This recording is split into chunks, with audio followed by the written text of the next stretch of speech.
Hi folks, in this episode we're going to be talking about Dancing in the Street by Martha Reeves and the Vandellas from 1964, a real Motown classic.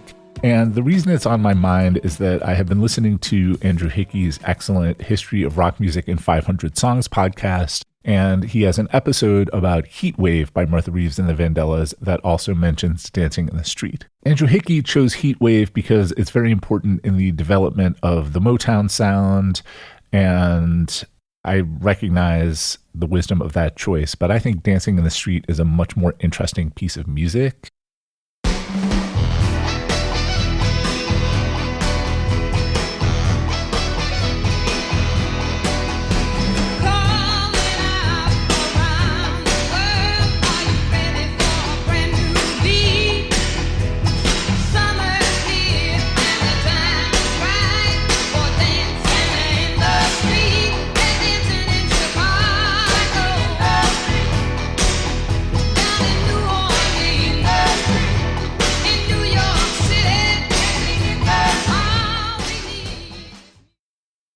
Pretty soon, we're going to be starting a new semester of pop theory and oral skills at NYU.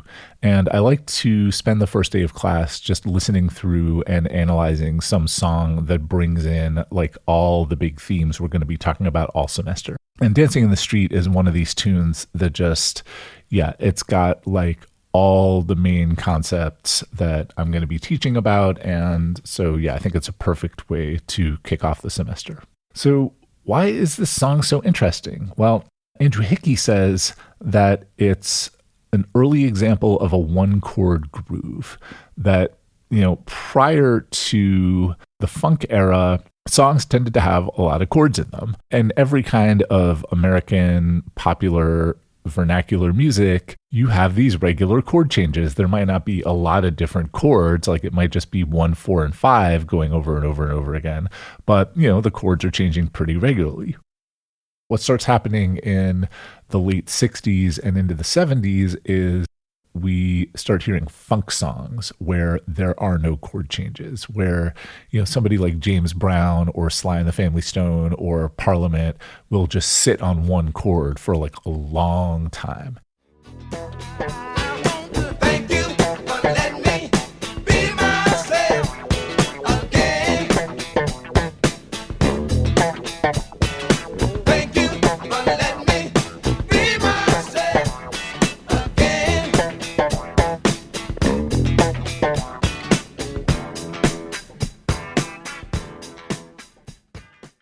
Andrew Hickey points out that Dancing in the Street is a real landmark in this idea because it came out in 1964, which is well before Sex Machine or Thank You for Letting Me Be Myself Again or, any of these other kind of one-chord funk classics. So, the song is significant for that reason. But there's just a lot of other stuff going on in it. And what we're going to do is do what I would do in class, which is to step through the song in order and talk about all the points of interest as they come. So the first point of interest is the first 1 second of the song, which is this drum fill. And the drum fill is played by Marvin Gaye. I was very surprised to learn that before he became, one of the most iconic R&B singers in history, Marvin Gaye worked at Motown as a session drummer and a songwriter. So in addition to playing drums on Dancing in the Street, he was also one of the song's 3 co-writers, along with Ivy Jo Hunter and William Stevenson. Marvin Gaye's drum groove on this song is a pretty interesting one because he constantly hits the snare drum a little bit early.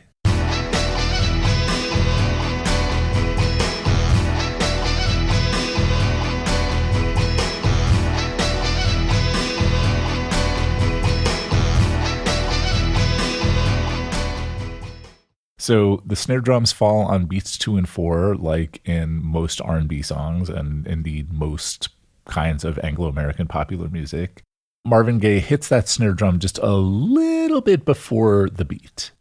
And it's not necessarily obvious that he's doing that if you just listen to it, but if you bring the song into a digital audio workstation like Ableton Live and line it up with the tempo grid, you can see very consistently every single snare drum is early.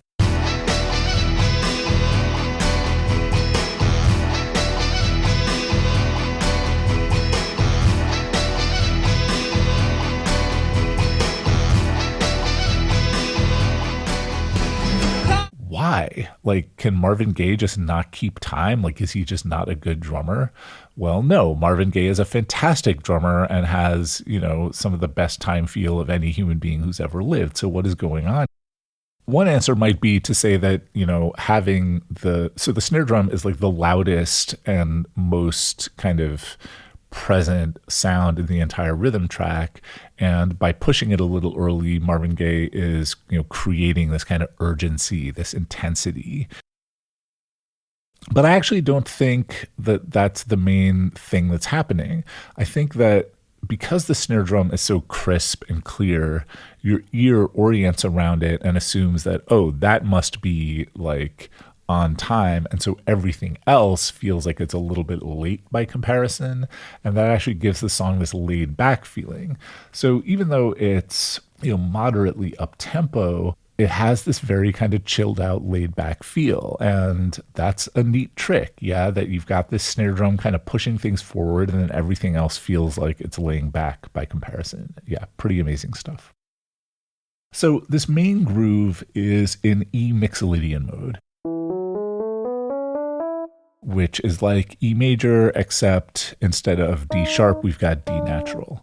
It's not quite accurate to say that it's a one chord groove because there are these two chords alternating back and forth. We've got D and E, just D, E, D, E. That's the groove. But the bass is just pedaling on E the entire time.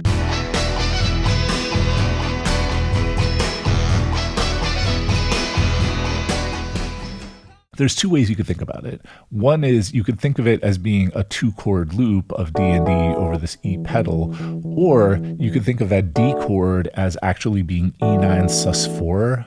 A D major triad over an E in the bass is also just E9 sus4. And so maybe what you're hearing is two different voicings of E7, and this would be an example of what Philip Tagg calls one chord changes, where you have one chord at the macro level, but then at the micro level, like within each bar, you're accenting or highlighting different parts of the chord or different extensions or suspensions. And so I think, that's a more accurate way of thinking about this groove, that it's globally just kind of E7 all the way through, but the first half of each measure is E9 sus4. And so in that sense, yes, Andrew Hickey is correct. It is a one chord groove. The harmonic rhythm is pretty interesting because we're just kind of alternating, the first half of the bar is D over E and the second half of the bar is E.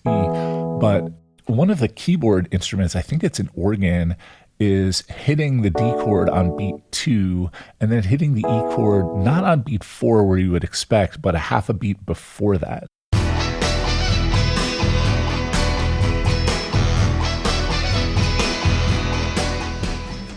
So instead of just this pendulum kind of swinging back and forth between D and E, you have this interesting asymmetry, this kind of off-centeredness of the groove that, I think is really ear-grabbing. Okay, so 8 seconds in, Martha Reeves' lead vocal enters.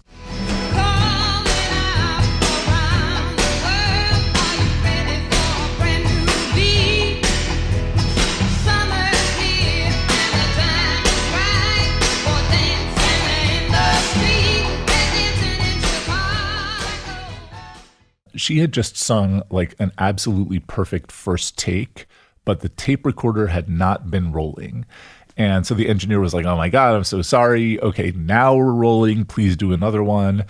She's in there being like, ugh, guys, come on, man, get it together. So I think she has this energy that's a little bit like, come on, guys, let's pay attention. Yeah. And I really like that because, these Motown songs from the early 60s, like they're a lot of fun, but they can be a little sugary, like a little lightweight. And it helps when you have a singer who's got like kind of an edge and an attitude to them, gives the song a lot more kind of depth and dimension. So the vocal melody is in this really narrow range. Like the central pitch is E, and then Martha Reeves is going up a third to G sharp and down a third to C sharp, and then that's it. So the whole first part of the melody just fits into this really narrow little range.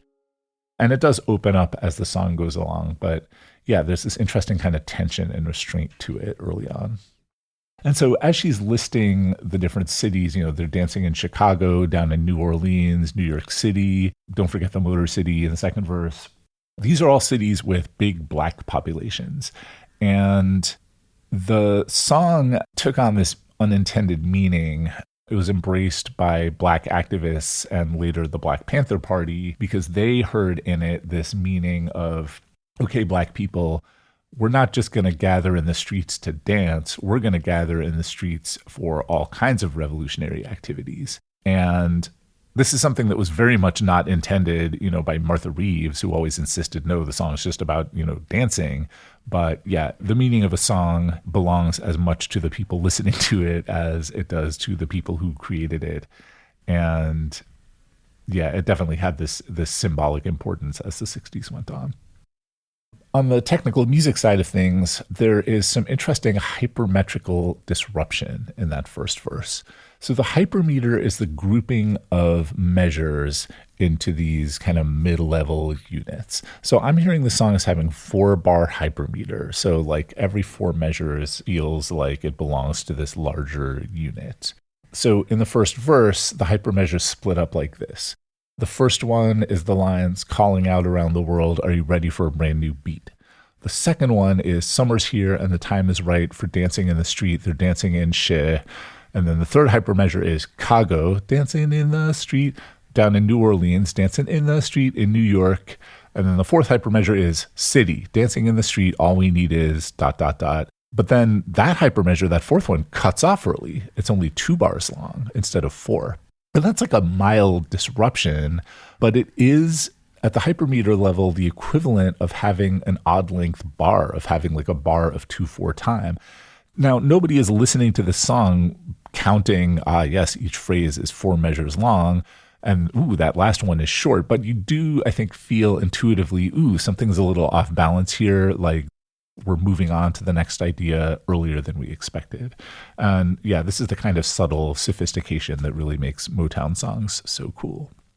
So yeah, all we need is music. And then the word music is on a new chord. It's on an A chord.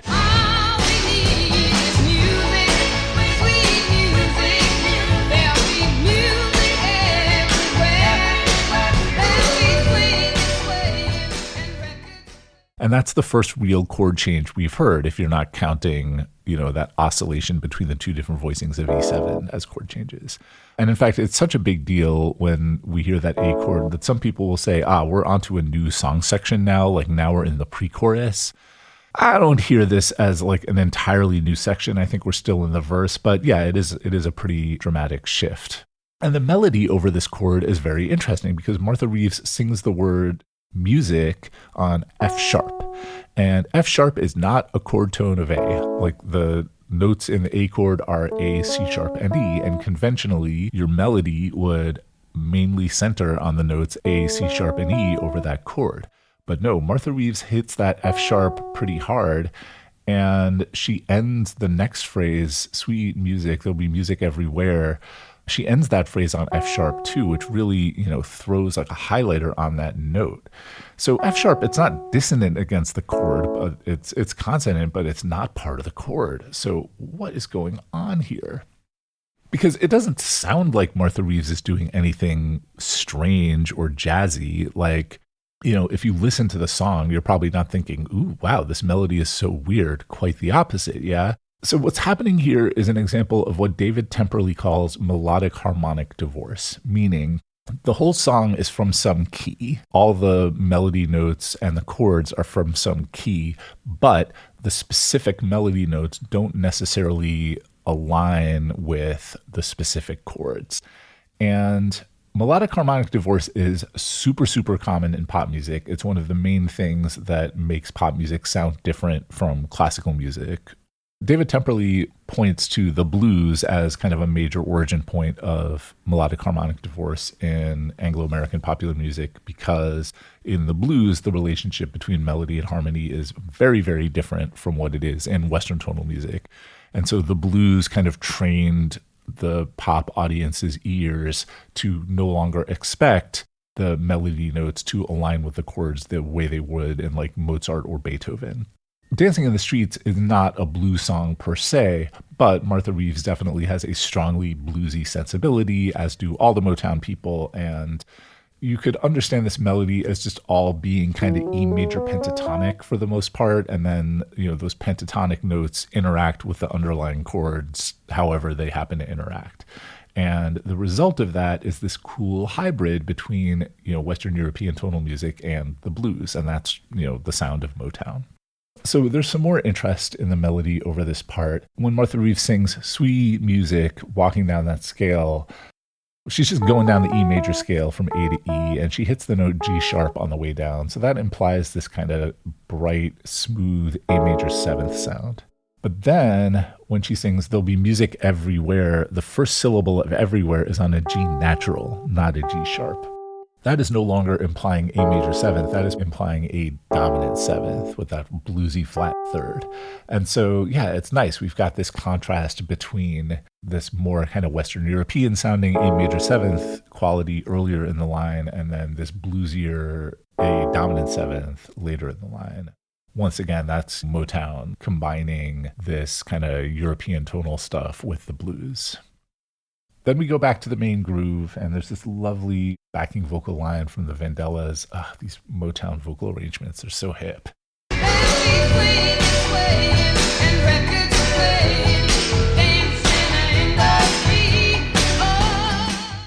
And then we come to the bridge.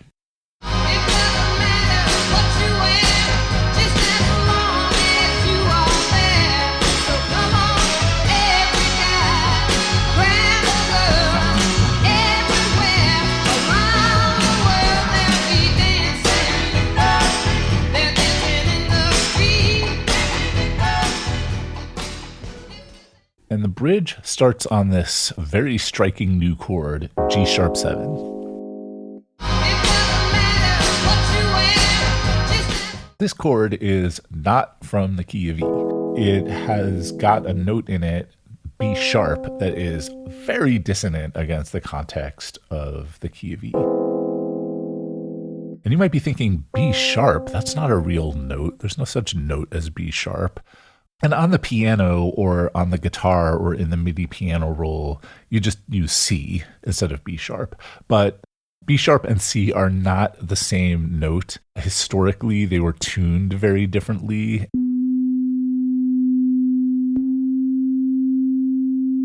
Even now, people who play continuous pitch instruments like the violin or the trumpet will tune their B sharps a little bit differently from their Cs.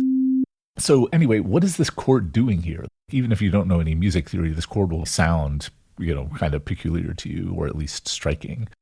What's happening is we have temporarily changed keys from E major or E mixolydian to C sharp minor. And G sharp 7 is the 5 chord, the dominant chord in C sharp minor. That B sharp is the leading tone in C sharp minor.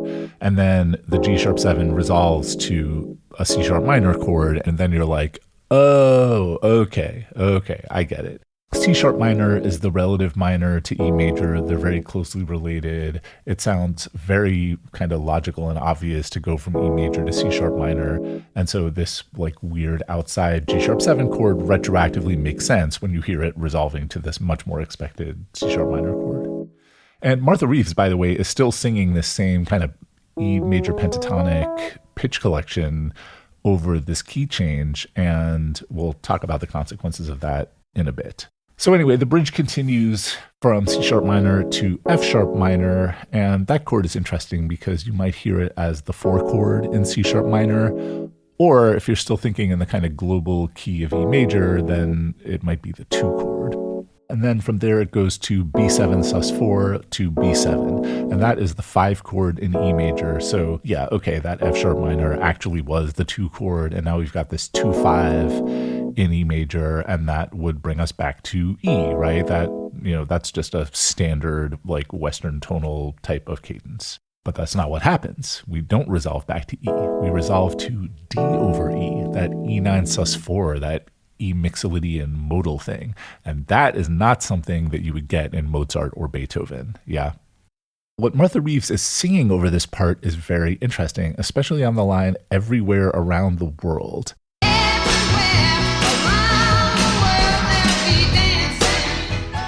That word world, there's some sauce on that note. Yeah, there's some spin on it. Like, that is not a piano key pitch. That's a blue note. And I actually had a really hard time identifying like what she was even singing there. And finally, I just cheated and isolated the vocal using Moises.ai and then brought it into Melodyne so I could look at it on the pitch grid. It doesn't matter what you wear, just as long as you are there.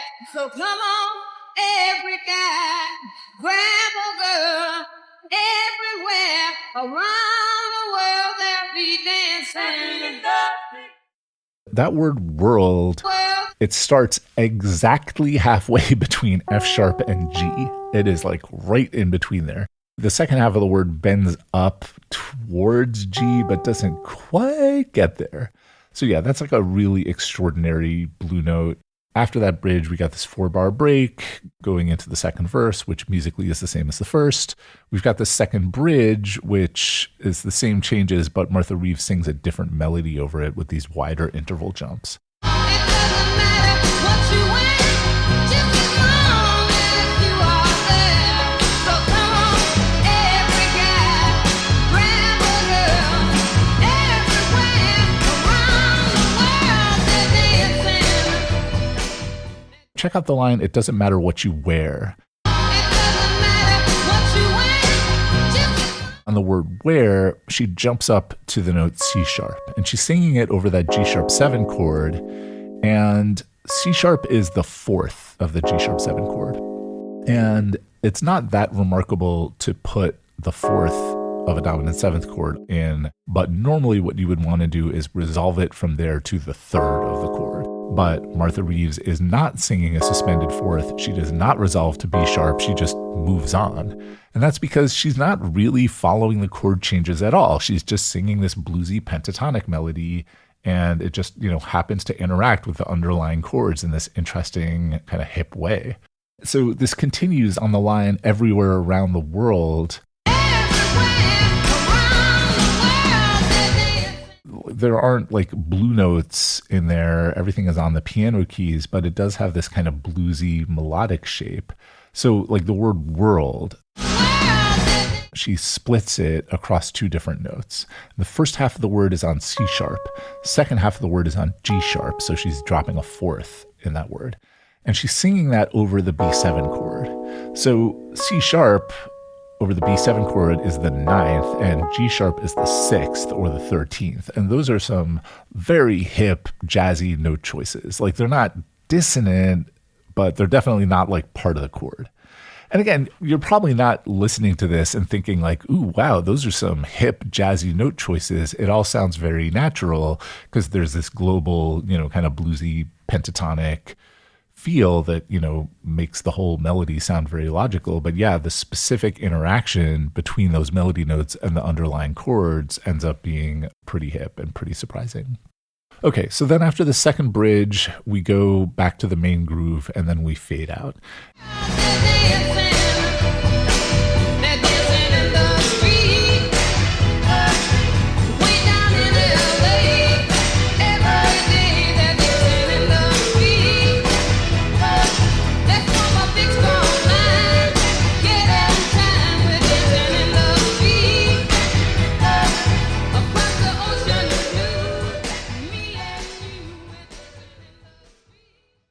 The implication here is that open-ended Mixolydian groove could just continue for basically ever, yeah? When people have covered the song, they can stretch that Mixolydian groove out for quite a long time. And this song was a pretty important one in the early repertoire of the Grateful Dead, because they could take that Mixolydian groove and just play it for as long as they wanted. And they are famous for doing these very, very drawn out modal grooves. And, part of the reason for it is their commitment to, psychedelic exploration as a spiritual practice. But early on, their main motivation was just practical. They were playing these long dance gigs, and they would be playing for hours and hours and hours and hours, and they didn't know that many different songs. So if you had a song with an open-ended mixolydian and groove in it, like Dancing in the Street, then you could just play it for 20 minutes. Everybody would get to dance and have a good time, and you wouldn't have to stress out about, not having enough songs to fill out your set.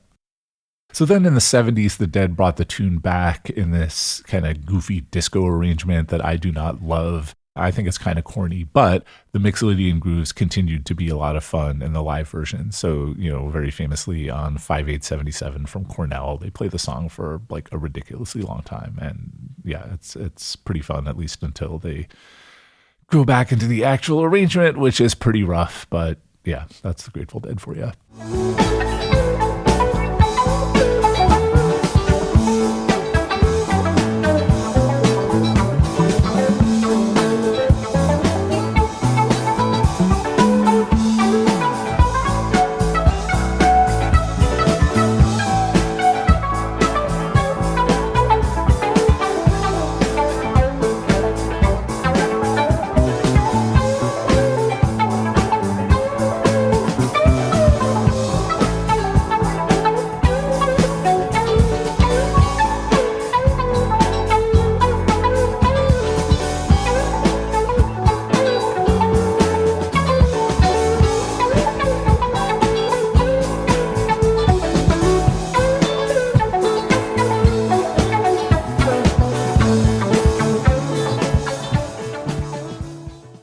While we're talking about covers of this song, I do feel obligated to mention the extremely dorky version from the 80s by Mick Jagger and David Bowie, which is accompanied by really one of the worst music videos of all time. It's really a bummer. Calling out around the world, are you ready for a brand new beat? Summer's here and the time is right. We're dancing in the street, dancing in Chicago, down in New Orleans, in New York City. All we need is music, sweet music. There'll be music everywhere. There'll be swinging, swaying, records playing, dancing in the street. I 100% blame Mick Jagger for this because Mick Jagger had a hard time in middle age. Like his whole thing was being like, youthful and dangerous and sexy and cool. And when he was 40 years old, he was none of those things, but he was trying really hard. And he's wearing this kind of weird blouse that it's just so awful. David Bowie, meanwhile, I think handled middle age very well. Like he changed his sound and his look pretty substantially and, just looked and sounded a lot more grown up. And yeah, I don't know. I think he actually sounds and looks perfectly fine in this video. It's mostly just Mick Jagger who I'm embarrassed for. I will say that like Mick Jagger has definitely embraced being like an elderly weirdo and has kind of settled into his age quite nicely. That this 80-year-old dude in leather pants like slinking around the stage. I don't know. It's working for him. But yeah, the 80s were rough for Mick Jagger. I would like to cleanse our palate with what I think is by far the best cover of Dancing in the Street, and that is by the Ramsey Lewis Trio from 1967. This features Maurice White of Earth, Wind and Fire on drums and the great Cleveland Eaton on bass, and I just love it so much.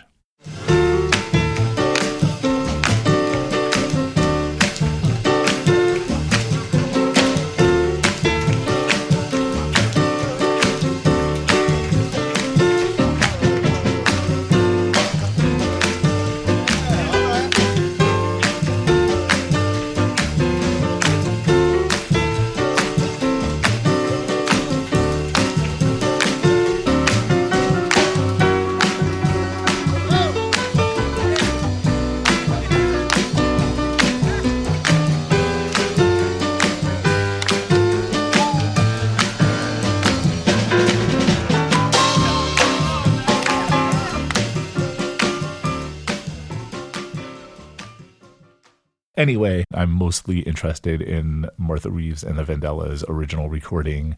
It's such a banger. It's such an interesting and complex piece of music under its friendly and inviting surface. Really a perfect one for kicking off music theory class. I hope my kids enjoy talking about it and listening to it, and I hope you have enjoyed hearing about it here. Thank you very much for listening.